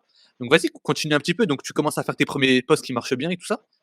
Ouais, bah, d'ailleurs, quand tu parles de système, oui, il y a quelque chose qui est intéressant dans l'entrepreneuriat, c'est qu'en ingénierie et dans les maths de manière générale, on t'apprend à prendre un gros problème et à le décomposer en plein de petits problèmes qui sont résolvables, en plein de petits pas à faire. Et ça, c'est super important, quand tu lances un business ou dans n'importe quel projet. Tu vois le gros objectif et tu penses à toutes les étapes qu'il va falloir accomplir pour arriver de ton point A à ton point B. Et ça, c'est super intéressant parce que quand tu penses à l'objectif final, ça te terrifie, tu te dis: «Mais comment je vais y arriver?» Et en fait, si tu prends par petites étapes tout ce que tu dois faire, tu te rends compte que: «OK, c'est possible. Demain, je dois faire telle tâche pour avancer vers mon objectif. Après-demain, je fais ça» et petit à petit, ça avance. Et ça, c'est quelque chose qui m'a beaucoup aidé sur Twitter. Tu sais, Hem, je te coupe 2 secondes, j'ai parlé à un ami hier et je lui ai donné ce conseil-là. C'est quelqu'un qui veut se lancer, mais qui à chaque fois hésite à se lancer et je lui ai dit: «Il y a trop de gens qui veulent faire la décision parfaite au lieu de venir et d'essayer de prendre le chemin, le bon chemin, tu vois? Arrêtez d'essayer de prendre la bonne décision, mais prenez un pas vers le bon chemin. OK, le fait de vous savez pas ça va être quoi le meilleur tweet, vous savez pas ça va être quoi le bon hook, le bon truc au début, mais prenez juste le bon chemin. OK, c'est quoi le bon chemin? C'est juste le fait de faire un tweet. Après le c'est lendemain, ça, faire un deuxième tweet, faire un troisième tweet. Juste prenez le bon chemin. Essayez pas de prendre la bonne décision parce que la bonne décision, on ne le saura jamais. On a tous ici fait des tweets à 0 vue, 1 like, 0 like. Arrêtez d'essayer de prendre la bonne décision, prenez juste le bon chemin. Le chemin de l'entrepreneuriat, le chemin qui va vous faire avancer petit à petit c'est vers vos ça, habitudes et vers votre objectif final. Ouais, Je te laisse les continuer. les ricains, ils disent: «Trust the process». C'est ouais, c'est fais ça, confiance au process. Mmh. c'est ça, mais c'est totalement ça, en fait, il faut se lancer, il faut commencer à faire des choses et pas rester dans l'inaction. C'est en faisant des choses que tu vois ce qui peut marcher, ce qui peut pas marcher et que tu peux évoluer. Il y a que comme ça qu'on avance. Et donc, à ce au bout d'une centaine d'abonnés, je rencontre Alexis, on commence à discuter, on s'entend bien. Donc on voit qu'on a les mêmes objectifs sur Twitter, et on fait un petit défi tous les 2. C'est déjà on fait la course aux abonnés tous les 2, on se tire la bourre, on va dire. Lui était toujours un peu devant moi à l'époque et après ça a changé et ça a rechangé. C'est quand tu Hem, parlais d'Ads? de Ads? Ouais, Comment de ça? son agence son Ah, agence de SMMA, ouais. ouais. Ouais, ouais, à l'époque, il était sur ça et donc on a fait un défi. Alors lui, je sais plus comment il l'avait tourné, mais moi j'avais dit: «Si, au bout d'un mois d'existence sur Twitter, j'ai pas atteint les 300 abonnés, je supprime mon compte». Donc j'ai fait ce petit défi et au bout d'une semaine, donc c'est-à-dire qu'il me restait encore 2 semaines, de défi, j'étais à une centaine d'abonnés et je me suis dit: «C'est la merde». Parce que j'ai fait un tweet il y a une semaine qui parle de ça, soit je le mets sous le tapis et je supprime mon tweet, soit je porte mes couilles et je fais une grosse annonce où j'en parle et je dis: «OK, j'ai pas oublié que j'ai fait ce défi, j'ai 2 semaines pour faire 200 abonnés, c'est parti, on donne tout». Et c'est ce que je me suis dit. Je me suis dit: «Allez, on fait une vraie annonce publique et je vais tout essayer» et en plus, je rajoute ça dans ma bannière, c'est-à-dire j'ai écrit 300 abonnés ou je supprime mon compte. 300 abonnés, le machin, ou je supprime. Et je suis arrivé aux 300 abonnés avec, 1 jour d'avance, je crois, ou quelque chose comme ça. Donc c'était vraiment Magnifique. ras du cul. Après, Magnifique. je l'ai pas dit, je l'ai jamais dit, mais si j'avais vu que la veille, j'étais pas aux 300 abonnés, je serais allé créer, une Des dizaine faux de comptes. comptes Twitter et je me serais abonné. Je comptais pas supprimer mon compte après tout ça parce que ça commençait à vraiment marcher à l'époque. J'imagine que plus tu te rapproches de la fin, plus tu C'est vois ça, que c'est rare, plus tu te dis: «Non, non, non, non, il y a pas OK, moyen». OK. Comment je peux faire 10 leads magnets cette semaine? Abonné. mais le pire, c'est que j'ai pas fait de lead magnet en plus, hein. Mais Il vraiment, s'est il s'est il s'est remis à tweeter en portugais et tout le mec. Vrai. Il voulait il voulait toucher un maximum de gens. OK, ah mais vraiment. magnifique. Et c'est à quel moment où tu t'es dit: «OK, ça peut être vraiment un truc sérieux Twitter»? C'est à partir Bah, des 300 abonnés, à partir de ce moment-là? c'est à partir de ce moment-là, j'ai commencé à faire les tweets, un petit peu storytelling où je racontais une histoire tous les jours, tous les matins. Je me levais à 5 heures et j'écrivais un tweet que je publiais aux alentours de 6 heures et c'était ma petite pensée du matin. Voilà, j'avais une petite idée, je l'écrivais sur le vif et je faisais ça et ça marchait vraiment bien. C'est-à-dire que j'étais entre 3 et des fois 80 000 impressions. Je Alors te coupe 30 ouais, secondes, après je te laisse continuer. Il vous a donné un truc en or. Tous les gens qui ne savent pas quoi écrire, regardez, prenez une petite pensée du matin et entraînez-vous à écrire. Ça vous fait un post qui est excellent et un post personal branding, un post que personne ne peut recopier parce que c'est votre histoire à vous. Et je vais même rebondir sur ton idée et je dis: taguez Mathieu sur la pensée du matin en le remerciant. Commencez votre tweet ou finissez-le en disant, «D'ailleurs, j'ai eu cette idée grâce bonne aux idée, le Zob, vrai aux Zoz. Zoz du Zob» et C'est parti. Et donc, Je l'ai ces posts RT, du je vais matin les commencent RT. à ah bah, très bonne idée. Bah évidemment. Donc les posts marchent commencent à bien marcher, ouais? Ouais, c'est ça. Donc des fois, je me fais insulter. C'est-à-dire que le post à 80 000 impressions, je parlais justement du début d'école d'ingénieur et du fait que se miner la gueule pendant un mois, c'est peut-être pas forcément le meilleur truc à faire et que voilà, des petites leçons à droite à gauche que j'ai tirées. D'ailleurs, est-ce que je peux te questionner un petit peu? Sur ce post qui a fait 80 000 impressions, pour toi, quelles en sont les raisons? Est-ce que tu as analysé un petit peu Oui. la raison du succès? Alors c'est simple, c'est que j'ai parlé d'alcool, que ça a énervé pas mal de gens justement qui se sentaient visés parce que par les choses que je critiquais dans le tweet en réalité. Donc ils se sont vus dans la critique que j'ai faite et ils l'ont pas aimé et en conséquence, ils ont cité le post et il y avait des gens qui avaient 3 000 4 000 abonnés et ça a eu un petit effet viral en fait et c'est ce qui a fait ces 80 000 vues, c'était que ça a énervé certaines personnes et que ces personnes ont réagi et Super, c'est ça qui crée la viralité. ouais. La Moi, je raison pour pense. laquelle vas-y, vas-y. Non, non, moi je disais que, je voulais dire que qu'il a eu un virage à un moment donné et Mathieu, c'est en fait, moi ce que j'ai vu, moi, comme j'ai vu beaucoup de gens arriver sur Twitter, c'est que ça se voit que tu étais excellent dans ce que tu faisais, dans l'écriture et tout ça, mais tu avais le mauvais état d'esprit par rapport à ça. Je pense même à un moment, tu t'es lancé un défi de faire 1 000 000 de vues 1 000 000 d'impressions par mois, à un moment et le moment En où vraiment où en quoi? Dis-moi? En fait, oui, j'ai fait mon tweet à 1,3 million sur la Ouais, prépa. Justement, lui, il a été viral. J'ai eu 600 citations qui m'insultaient concrètement parce que, ouais. bah, c'est comme ça que tu es viral, en fait, hein. Il faut que les gens t'insultent pour être viral, il y a pas le choix, de manière générale. Faut Heu, polariser un maximum, ouais. c'est ça, c'est ça et et et heu et après ça, je me suis dit: «OK, bah, je vais essayer de trouver les clés de la viralité. Est-ce qu'il y a des secrets que j'aurais pas vus?» Donc je me suis lancé le défi, comme le dit Anis, de faire un post à 1 million. Donc je me suis donné un mois pour refaire un post à 1 million pour, percer les secrets de la viralité. J'avais but après de faire un lead magnet avec les leçons que j'avais tirées de cette expérience. J'ai fait ça pendant une semaine et j'ai compris qu'en fait la viralité, ça n'est rien de bon, en fait. Ça a apporté que du mal et justement c'est Anis qui a été important dans ce process parce que c'est lui justement qui m'a fait comprendre que qu'il y avait rien de bon à vouloir être viral et que c'est pas ça qui allait me permettre de gagner plus d'argent ou d'avoir des abonnés fidèles et cetera. Je te laisse, Et je vais te dire un truc, je te jure que dès que tu as arrêté de faire ce défi, c'est un virage dans la qualité de ton contenu qui a été exceptionnel. Quand tu as arrêté ton défi pour essayer de faire 1 000 000 d'impressions et que tu as commencé à créer du truc pour ta personne et pour venir et promouvoir un peu tes services et tout ça, c'est là où ton contenu il a complètement changé, où que vraiment j'ai vu une transformation de moi déjà, de moi ce que je pensais de ton contenu, je m'arrêtais beaucoup plus parce qu'à un moment donné, bah, je voyais que c'était que des trucs pour faire le buzz, donc je m'arrêtais même plus ouais, pour c'est lire ça. tes contenus et j'ai compris directement à un moment dès que tu es revenu sur ce que tu kiffais, les bonnes valeurs et tout ça, c'est là où tu m'as eu, où là j'ai repris et j'ai commencé à relire tes contenus et que j'ai retrouvé ça excellent. Tu vois? Et c'est ça le truc que je dis à tout le monde. C'est que je vois beaucoup de mes concurrents, de gens qui parlent aussi de Twitter, qui disent aux gens: «Mais soyez clivants, soyez clivants». Les gars, on l'a dit dans un des derniers podcasts, tu attires ce que tu donnes. Ouais. Si tu donnes le fait d'envoyer des mauvaises ondes très négatives et tout ça, tu vas attirer que des gens négatifs, tu vois? Tu vas peut-être gagner 50, 100 abonnés, mais ça va être des abonnés de mauvaise qualité qui vont pas être là pour les bonnes choses. Alors que si tu viens et tu prends 10, 15, 20 abonnés, mais qui viennent pour le ghostwriting ou pour ta niche, c'est des abonnés qui valent de l'or comparé aux gens qui sont venus parce que tu as insulté quelqu'un ou parce que tu as essayé de faire le buzz sur quelqu'un d'autre. C'est Non, c'est clair. c'est très vrai. Je veux revenir sur le post à 80 000, parce que Anis en a parlé dans plusieurs épisodes et là, on a un exemple qui est formidable avec le tien. Anis, je paraphrase un peu tes mots, donc n'hésite pas à m'interrompre et à reformuler le truc, mais c'est cette idée de: «Analyse tes échecs comme tes réussites». Tu vois? Et vous avez ceux qui regardent aujourd'hui la vidéo, regardez avec la facilité à laquelle Mathieu a répondu à la question: qu'est-ce qui comment tu penses que pourquoi tu penses que ce post a réussi? Mais je sais pas si tu l'as fait mécaniquement, consciemment ou inconsciemment, mais tu as analysé la réussite de ce post pour ensuite essayer de le De le refaire pour de refaire, mauvaises ouais, raisons. Mais tu as eu ce bon réflexe de dire: «Tiens, pourquoi ça a marché et je vais essayer d'en faire plus» et c'est ce que dit Anis à chaque fois, non? ouais, L'état de conscience, c'est tout. Je vais Tu as voir un vu truc. cette passe décisive? Non, mais c'est ça.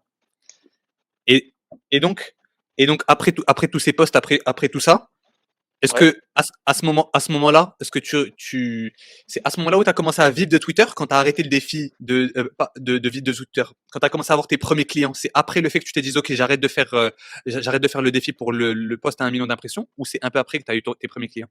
Alors, là, on était en novembre quand j'ai fait 1 million d'impressions et justement, c'est un moment très décisif, de mon aventure sur Twitter. Ok. Parce que à ce moment-là, je cherchais des clients, je voulais faire du ghostwriting et ça marchait pas. C'est-à-dire que j'avais prospecté beaucoup de gens Alors déjà, il y avait un gros problème, c'est que je prospectais pas les bonnes personnes, c'est-à-dire que j'allais vers des petits comptes et les petits comptes, ils ont pas d'argent à investir. Donc déjà, c'était même pas la peine. Je me prenais des bâches tout le temps et le contenu était pas forcément adapté en plus, mais ça, c'était un autre problème. Et donc on arrivait à mi-novembre et j'avais pas de clients. J'avais essayé beaucoup de fois, ça commençait à me gonfler. J'avais des impressions, mais en soi, moi, je m'en foutais. Je voulais faire de l'argent. Au bout d'un moment, faut être sérieux quand même. Et j'avais pas de prospects en vue. Et quelque chose que j'ai fait depuis le début sur Twitter, c'est que j'ai créé des relations. J'ai DM beaucoup de personnes. J'ai parlé un peu avec tout le monde, mais de manière désintéressée pour la plupart. C'était vraiment pour me créer des liens, partager des conseils à droite à gauche, voilà, rencontrer du monde.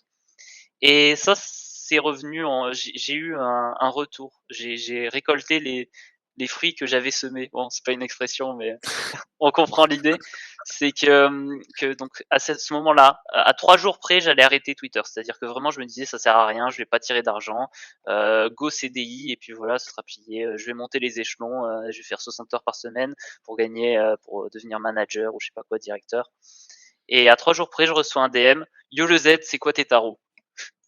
Et Incroyable. en fait, ça, c'est mon premier client. C'est-à-dire que j'avais pas de preuve sociale, mais vu qu'on se connaissait, il m'a fait confiance. Et là, ça a été le début qui a tout changé, vraiment. C'est-à-dire que grâce à ce premier client, déjà, j'ai découvert ce que c'était le vrai ghostwriting, parce que le ghostwriting, c'est pas écrire pour son compte, c'est écrire pour les autres. Et ça, c'est un autre monde. C'est-à-dire que c'est pas ta niche, c'est pas ta voix. Donc, faut trouver la voix du client, faut changer ton propre style d'écriture. Donc, c'est pas du tout instinctif, c'est très Mmh. complexe au début. Ah, faut te recabler pour chaque client en plus. C'est C'est c'est même ça. pas c'est même pas se recabler une fois, c'est se recabler à chaque fois. C'est ça. Et c'est très, très dur au début, surtout que j'avais pas de formation encore sur le ghostwriting, hein. J'ai fait ça à la zob encore une fois, c'est-à-dire que je me suis dit: «Allez, on tente un truc et puis on va voir comment ça se passe». Ça, c'est C'est le vraiment ma thème. philosophie, c'est je fonce vers l'opportunité et après je réfléchis à comment je vais faire. Mmh. Non, on C'est est comme ça que pareil. tu aurais dû appeler ta boîte en fait, Zob Industries, tu vois? Zob Industries, à la Zob Industries. La ZOP, vraiment. Et ça marcherait de fou. Et Et et non, mais vas-y. et ce que je voulais te dire, c'est que si maintenant tu devais donner un conseil à une personne qui vient et qui a 0 client, qui était comme toi au moment où qui voulait abandonner, tu lui donnerais quoi comme conseil pour trouver son premier client? Je rebondis juste sur sa question parce que je vais la pimenter un peu. Un conseil tactique, pas un truc théorique, un truc vraiment applicable. Alors applicable déjà, bah, c'est de se faire un réseau parce que ça, il y a beaucoup de gens qui le disent, mais quand tu l'expérimentes, tu découvres la vraie puissance que ça a le réseau. Moi j'avais vraiment une mentalité solitaire. Je suis quand même assez solitaire et je me disais: «Le réseau, j'en ai pas besoin, je vais me faire tout seul» entre guillemets et sur Twitter, j'ai parlé un peu à tout le monde et aujourd'hui, tous les clients que j'ai, c'est de mon réseau, c'est tout. Mmh. J'ai jamais prospecté Your et network is your net worth. C'est ce que disent c'est toujours les ça. Américains. Ton réseau, c'est ta richesse. Alors, Et ça, c'est avoir un groupe, c'est vous en avez parlé dans le dernier podcast avec Alexis, mais c'est un énorme facteur de réussite. C'est-à-dire qu'il y a plein de fois où j'avais envie d'abandonner et vu que je voyais Alexis qui avait des bonnes stats, David qui t'a fait aussi, bah, je me suis dit: «Allez, tu pas maintenant, faut continuer» et je pense que c'est un gros facteur de réussite d'être entouré de bonnes personnes.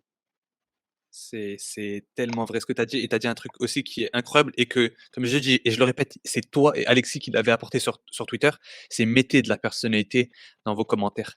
Soyez pas des mecs chiants, répondez pas des trucs simples. Montrez, je veux que vous soyez la même personne que vous êtes en appel avec vos potes, sur Twitter, en DM avec les gens, en commentaire avec les gens, parce que c'est ce qui fait la différence. Quand vous allez venir, vous allez rigoler avec les gens ils vont vous apprécier et après ça va être beaucoup plus simple dans les DM, dans les relations et cetera et cetera. Alors que si vous venez et que vous écrivez des super, oh incroyable ton post, et cetera, ben vous allez passer dans le filtre et on va même pas faire attention à vous. Alors que si tu Ah, mets de c'est la ça. personnalité et tout ça, c'est comme ce que tu as fait Riley avec moi. Même Zoz au début quand tu postais des trucs, on a rigolé sur le Amine et Zob, c'est comme ça qu'on a créé cette Ça relation au début. Et C'est ouais, c'est c'est c'est vrai. c'est juste ça. Et c'est vraiment hyper puissant. Et je voulais rebondir sur ça, sur maintenant que tu l'as dit sur les commentaires, comment est-ce que tu le fais sur les tweets? Comment est-ce que tu mets de la personnalité dans tes tweets? Bah, ça, pour être totalement franc, j'ai pas de process, ça c'est quelque chose que je fais assez Mmh. naturellement. Donc j'ai pas vraiment réussi à trouver une recette, rationnelle pour ça. Parce Mmh. que j'écris vraiment avec le cœur. Ça peut sembler, cliché et ouais, cetera, mais vraiment, Tu écris d'instinct, comme un c'est bosseur vraiment bosse d'instinct, quoi, ouais. c'est vraiment instinctif et c'est les premiers mots qui me sortent. C'est-à-dire que généralement, j'écoute une petite musique tranquille, j'ai mon petit café à ma gauche et puis j'écris, comme les idées me viennent, en fait, hein. Vraiment, il y a pas de filtre en général. Mais en vrai, il vous révèle tout dans sa prochaine formation à 499 €. Lien en description. Exactement. Tu sais que tu me vois sourire depuis tout à l'heure parce que je fais exactement la même chose. Moi, pour tout ce qui est post-personal branding, en fait, c'est exactement ça. Et en fait, j'ai un petit conseil à donner. J'ai un truc que j'ai entendu d'un ami à moi et qui peut bien marcher pour les gens. C'est quand vous racontez des trucs par rapport à par rapport à votre histoire, essayez de vous replonger dans les photos. Et un truc qui marche bien, c'est aller voir vos photos, aller dans votre pellicule et tout ça, et retourner dans vos anciennes photos. Et vous allez voir des moments, et vos moments vous créez des émotions. Et quand vous allez être dans cet état d'émotion avec les anciennes photos, ça va vous rappeler des bons trucs. Et vous allez rentrer dans un état de flow et vous allez pouvoir créer du bon contenu comme ça. Et donc, c'est vraiment puissant comme petite stratégie. Et je pense que ça peut être utile pour beaucoup de gens. C'est un excellent hack, et d'ailleurs, un exemple pour que vous compreniez à quel point c'est puissant, heu, vous avez sûrement déjà vu des gens, quand ils regardent leurs photos d'enfance ou je sais pas quoi, ils peuvent se mettre à pleurer. Donc une photo, ça peut vraiment faire remonter des émotions très fortes et ça peut vous mettre, comme tu dis, dans un peut-être pas nécessairement un état de flow, mais en tout cas, vraiment faire ramener à la surface de la matière que vous pouvez coucher sur le papier. C'est un très, très bon hack. Bah, c'est vrai que Non. c'est quelque chose que j'utilisais de manière générale pour mes posts du matin, c'est que j'allais voir ma pellicule et je regardais mes photos pour voir, s'il y avait quelque chose d'intéressant et des fois, boum, photo du Brésil. Est-ce que j'ai une histoire à raconter au Brésil? Boum, c'est parti. Tu Quand vois? quand quand elle a rencontré Roberto, voilà, superbe histoire. Roberto. Non, il y a pas eu de Et Roberto. il est Eh, ce parti avec sa copine, il a dit. qui se passe au Brésil reste au Brésil. Moi, ça ne me Il est, regarde pas, les gars. il est parti avec sa copine, on a dit Riley, tu veux, Toi, Il tu tu te veux y avait défends, qu'on mais en pas de parle parle pas de Roberto. maintenant? nous. Je sais même pas pourquoi on en parle. Non, les gars, moi je vais aller me faire masser là après le podcast. Là, vous m'avez En stressé pendant Thaïlande. 1 heure. Ah, il nous annonce son massage. Non, mais il est fou, ce type. Ah, mais là, je rigole. Tu nous Et, enverras une et... photo, mais de la Thaïlande, s'il te plaît, pas du massage. ouais, t'inquiète pas. Et donc là, on rentre dans la fin de ton histoire et les trucs qui sont hyper intéressants, c'est que tu as créé une agence il y a pas longtemps, Pas maintenant la fin de quand même, pas la ghostwriting. fin. Ouais, bah, justement, alors je vais continuer rapidement l'histoire parce que ça va aller très vite à partir de là. C'est-à-dire que j'ai Ça ce va durer premier 2 client. semaines. Ouais, vraiment, encore une fois. Bah, vraiment, oui, il y a eu 2 semaines entre les 2. Et à partir de là, j'ai eu un deuxième client, qui était, bah, je vais pas dire plus d'informations parce que sinon c'est Non, évident, tranquille, mais garde j'ai l'anonymité, c'est très bien. j'ai eu un L'anonymat. deuxième client, et à partir de là, en fait, je me suis rendu compte que j'avais de la demande et que je pouvais pas gérer plus de 2 clients en l'état. C'est-à-dire que j'avais mes études, là, c'était il y a quelques mois, donc je pouvais pas prendre plus de 2 clients et en fait, je commençais à gagner de l'argent et je me disais: «J'en veux plus», tu vois? Je me disais: «Il y a quand même moyen d'atteindre la liberté financière» entre guillemets, tant rêvé. Je suis pas loin là. Là, je sens qu'en poussant un peu, on y arrive. À l'époque, je gagnais, presque 1 000 € par mois avec mes 2 clients. Donc je me dis: «Bon, on va essayer d'aller chercher les 2 000». En fait, déjà, ce qui est drôle, c'est qu'avant de me lancer, quand je faisais 0 €, je me disais: «Le jour où je fais 500 € par mois, je saute partout». Bah, en fait, le jour où j'ai fait 500 € par mois, j'étais, stoïque et je me suis dit: «OK, c'est cool, comment je fais 1 000?» Et et ça, c'est quelque chose que je comprends maintenant, comment les gens très, très riches, en fait, n'arrêtent jamais. C'est qu'en fait, tu deviens très vite blasé de ce que tu fais. C'est-à-dire que quand je suis arrivé à 1 000 €, je me suis dit: «OK, 1 000 €, c'est pas terrible, qu'est-ce que j'en fais de 1 000 €? Rien. Il me faut 2 000 maintenant». Et là, ça évolue à chaque fois, ça double. Et maintenant, je me dis: «Putain, comment je vais faire 5 000?» Alors qu'en fait, bah, le niveau où j'en suis aujourd'hui, c'est globalement 2 000 € par mois et je sauterais partout si quand je repense au début, mais je me serais dit: «C'est fou 2 000 € par mois». Aujourd'hui, je me dis: «Bon, bah, c'est cool, quoi». C'est extraordinaire ce que tu dis parce que encore une fois, je pense que c'est une des caractéristiques des entrepreneurs. J'ai fait un podcast avec, iKillYou, Nabil iKillYou, le streamer de jeux vidéo, 1 million d'abonnés sur YouTube et il a dit quasiment la même chose que toi. Il a dit les premiers 100 $ qu'il a chopés, il s'est arrêté 2 minutes, il a fait: «Attends, j'ai fait X vues, ça m'a fait 100 $. OK, donc ça veut dire pour faire 1 000 $, faut que je fasse tant de vues, let's go». Ouais, c'est Et ça. pareil, en fait, pareil, c'est et tu vu, il se passe un truc dans ta tête, il y a une espèce de mur qui s'effondre comme le mur Ouais, de Berlin et là, tu comprends, en fait, dans quel jeu tu es arrivé, quoi. c'est ça. Et donc là, je me suis dit: «Bon, bah, je peux pas avoir plus de temps. Physiquement, c'est impossible. Comment j'ai plus de clients? Une agence».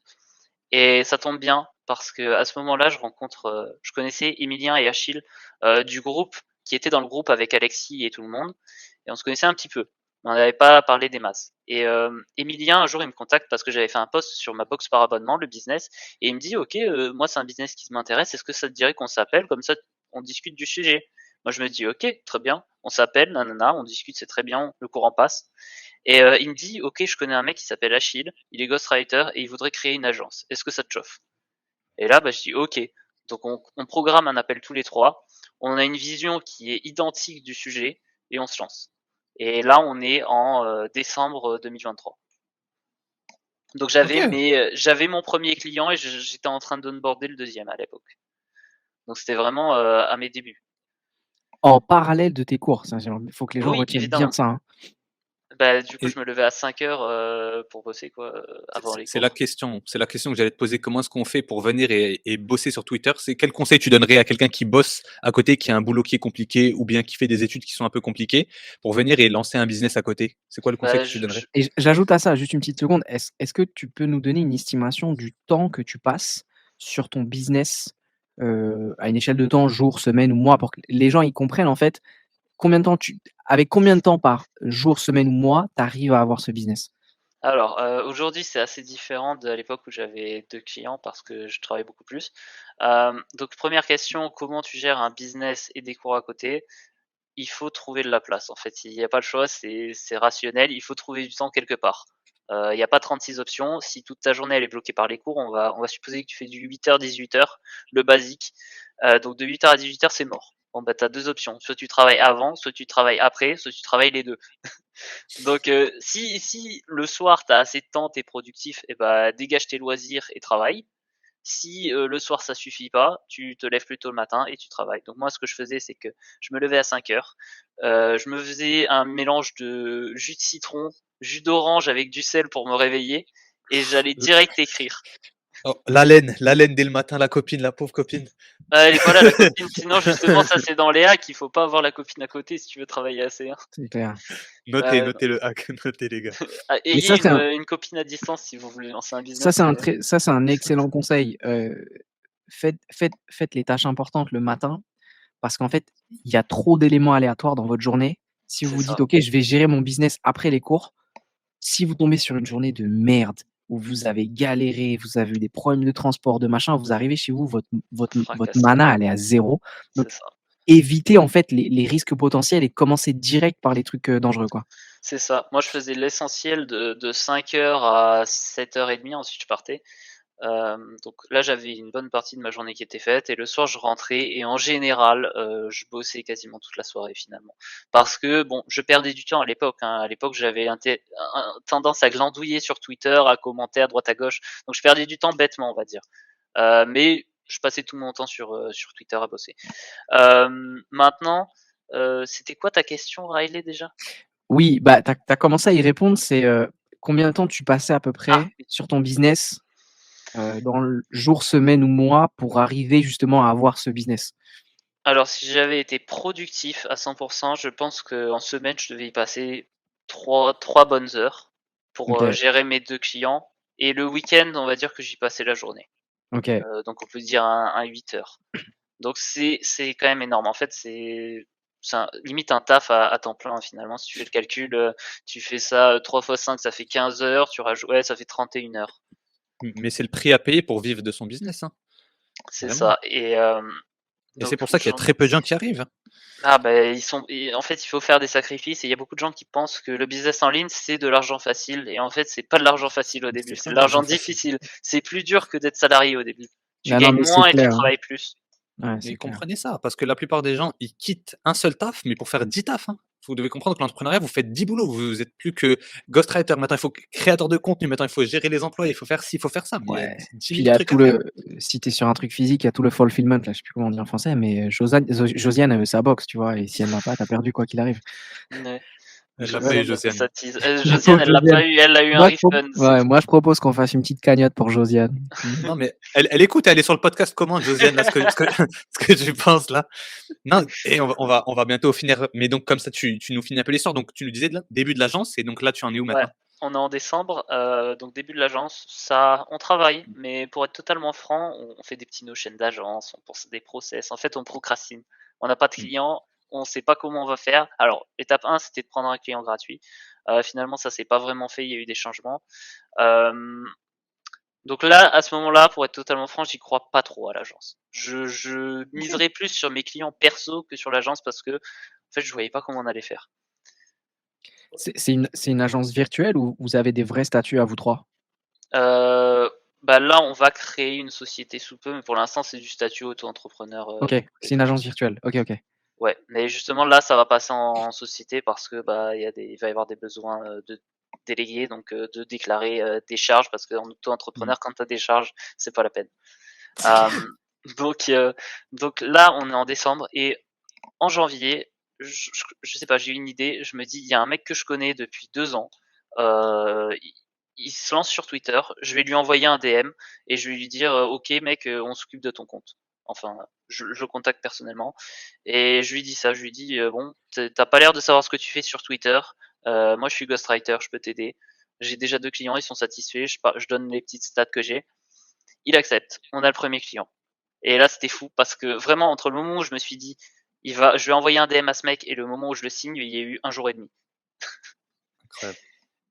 Et vraiment dans l'agence, j'ai envoyé les messages, j'ai dit: «OK, il y a ce mec», je l'ai DM, il a répondu bien et 1 jour après, je reviens, j'ai dit: «Les gars, on a un client. Dans 3 jours, Incroyable. on commence, faut bosser maintenant». Ils devaient être trop contents les 2. Ah, ils étaient refaits, mais ils ont pas compris parce qu'il y en a un qui avait un problème, donc il était pas sur le dispo sur le WhatsApp. Donc il est parti, on n'avait pas de client, il est revenu, on avait un client qui répondait même pas. Donc c'était une folie parce que vraiment j'ai posé mes couilles sur la table, on va dire, et j'y suis allé quoi. Alors que j'avais pas grand chose en fait. Et donc à partir de là, on a un client et là je me dis il en faut plus. Donc il y avait des gens à qui j'avais parlé sur Twitter il y a 2 mois. Je leur avais parlé de mes services. Bon, ils n'étaient pas intéressés pour le moment. Je me dis allez, on va aller chercher les vieux dossiers. Là, on envoie des DM. Je DM, il me dit putain mec, j'ai besoin de toi, il faut que je délègue. C'est parti, on envoie sur l'agence, on le close et c'est parti. On a 2 clients maintenant, on est lancé. Donc là, on était en début février. Et pour finir l'histoire, là, on arrive à la fin. On a closé un mec il y a 5 jours. On l'a closé vendredi, on a commencé à poster lundi. On a fait un onboarding en 2 jours, on n'a pas dormi ce week-end. Magnifique. Et il y a un truc que je veux dire, que je pense que tu es vraiment un des meilleurs ghostwriters sur Twitter. Et pour le montrer aux gens, parce que c'est sympa de le dire, mais je veux bien que tu parles aussi un peu des résultats qu'ont eu tes clients, parce que j'ai entendu dire et j'ai lu de tes tweets que tes clients ont eu de super résultats. Donc je vais te On a laisser en des parler très bons aussi. résultats, donc pour être assez. Donc on est une agence composée de 3 personnes. Pour l'instant, on délègue pas justement parce qu'on pense pas que ce soit intéressant financièrement. Et honnêtement, on a peur pour l'instant de déléguer, de pas avoir les résultats qu'on a nous-mêmes. Do Euh, things that don't scale. Fais des choses qui ne scalent pas. Ouais, ouais. Va chercher le maximum de ouais, services c'est et de ça. qualité Et et après, on délèguera. voilà, c'est ça. C'est ça, pour le moment, on est dans cette logique. Donc là, le but, ça va être de se développer un peu plus. Donc forcément, il va y avoir le but de déléguer. Donc on commence à chercher des ghostwriters potentiels. Mais, mais pour l'instant, on s'occupe de tout nous-mêmes. Et pour l'instant, les résultats, donc on a fait avec un client, les meilleurs stats qu'on a, c'était un mec qui était à 400 abonnés. En un mois, on lui a fait gagner 4 000 €. Ils vend une formation. Donc 4 000 balles de vente, 800 000 impressions en un mois pour un compte à 400 abonnés et il est passé à 800-900 abonnés en un mois. Donc, Donc, donc maintenant, si vous cherchez un ghostwriter, maintenant vous savez chez qui aller. allez Et checker le Z ou l'agence Hermès. Voilà, c'est la même chose de toute façon. Donc, Je voudrais juste une clarification, je veux être sûr. Tes 2 autres associés sont aussi des étudiants? non, pas du tout. OK. Alors, il y en a un qui est étudiant et l'autre, il a presque 30 ans et il taffe et il fait ça à côté. En fait, on fait tous tout à côté, mais le but, c'est d'être libre, en fait, et de quitter le salariat ou celui qui fait des études, il est intéressé, donc il compte rester, mais de ne plus travailler, d'être focus à 100 en tant qu'entrepreneur, en tout cas. Et on a débuté l'agence avec une certaine philosophie. On a été déçus par les process d'une autre agence dans laquelle on a souhaité travailler. Donc l'autre ghostwriter a travaillé pour eux, moi j'ai failli travailler. Et on trouvait que la philosophie était pas bonne. Et nous, notre but, c'est vraiment d'offrir un tremplin aux gens qui travaillent avec nous, donc de les payer décemment et de leur permettre de prendre de l'expérience, d'avoir un réseau et de mettre un pied dans l'entrepreneuriat. Donc ça, j'en avais déjà parlé, mais par exemple prendre un mec qui fait des études à la fac et qui a un petit peu de temps libre, il a besoin d'argent. Et ben admettons, on va lui donner un client à 500 € par mois. il suffit qu'il en prenne 2, ça lui fait 1 000 €, ça fait presque comme McDo, sauf qu'il travaille un petit peu moins et il fait quelque chose de gratifiant et il met un pied surtout dans l'entrepreneuriat. Il met un pied dans ce domaine et il pourra après, s'il décide de bosser tout seul, de partir en freelance, il aura un petit réseau, et cetera. Donc c'est un tremplin. Magnifique, des valeurs magnifiques. Voilà, donc on peut faire des belles choses et pour l'instant, j'ai l'impression qu'on a des beaux résultats, quoi. L'agence, elle existe vraiment depuis 1 mois et demi et on a 3 clients, quoi. Est-ce qu'on peut t'appeler Maxoz, du coup? Maxos. Maxos, Non. magnifique. Et t'as 3 clients et avec de super résultats et aussi même tes clients perso qui ont de super résultats. Donc, si vous voulez un ghostwriter, n'hésitez vraiment pas à aller chez Mathieu. Vraiment, et surtout, à la différence des autres ghostwriters, vous aurez de la personnalité. Ça veut dire que les gens Ah oui, c'est vont ça. venir et kiffer votre contenu, mais ils vont surtout vous kiffer vous. Parce que je vois beaucoup de ghostwriters qui font du contenu et en fait, ils enlèvent toute la personnalité de leurs clients et toute leur histoire et on sait rien du tout sur eux. Alors que si vous passez par Mathieu et par son agence, là, vraiment, vous allez être mis en avant par rapport à la personne que vous êtes et c'est là où vous allez tellement gagner parce que vous vous rendez pas compte. Le fait qu'on vous aime pour qui vous êtes, c'est là où vous allez permettre d'être invité peut-être dans des podcasts, peut-être rencontrer ça. des personnes que vous aimez bien et tout ça. Et c'est ça la puissance de la chose du ghostwriting quand vous passez par des gens comme Mathieu. Ouais, c'est que en fait, tu deviens vraiment numéro 1 de ta niche grâce au personal branding, en fait. Parce que les gens se sentent proches de toi, ils s'identifient à quelqu'un, et tu deviens pas numéro 1 de ta niche en étant un personnage. Il y a des cas particuliers. On a le nain, on a le sorcier, mais c'est des cas exceptionnels. C'est beaucoup plus facile de s'identifier à une personne qu'à un nain. Après, quand c'est fait de manière excellente, tu peux avoir de très bons résultats comme eux. Mais c'est des cas un peu plus exceptionnels que les gens qui qui se font inviter à des podcasts à droite à gauche grâce au personal branding. Et ça, vraiment, on y met un point d'honneur même dans l'agence parce qu'on harcèle nos clients pour qu'ils nous donnent des infos sur eux, pour qu'ils nous envoient des photos, pour que dès qu'ils ont une pensée qui traverse leur esprit, on leur demande de nous faire un vocal pour qu'on ait le maximum d'informations sur eux. Pour te dire, pendant le onboarding, on a vraiment un questionnaire qu'on leur demande de remplir par vocal ou de la manière qu'ils veulent, avec des informations personnelles pour qu'on connaisse leur vie en fait. Vraiment une vraie Magnifique. interview, quoi. Magnifique. Mathieu, merci beaucoup. On a dépassé un petit peu du temps, Un mais tout petit peu. c'était vraiment, vraiment intéressant. Je voulais te remercier. Merci beaucoup pour avoir passé cette petite heure avec nous. Riley, je te laisse le mot de la fin. Eh ben, comme d'habitude, si vous avez apprécié cette session, dites-le nous en commentaire. Venez dans nos DM. Si vous voulez bosser avec Mathieu, allez dans ses DM ou s'il vous répond pas, allez dans les DM d'Anis. Il lui enverra. Je répondrai tout le temps. Voilà, ça va boucler. J'espère que vous avez apprécié ce moment. Nous, comme d'habitude, j'ai l'impression que ça fait que 10 minutes qu'on parle. On pourrait partir sur un épisode de. C'est clair, on pourrait partir Parler sur un des épisode. heures. Hein. C'est ça. J'ai passé un excellent moment et moi, je vous dis à la prochaine fois. Ciao. Ciao.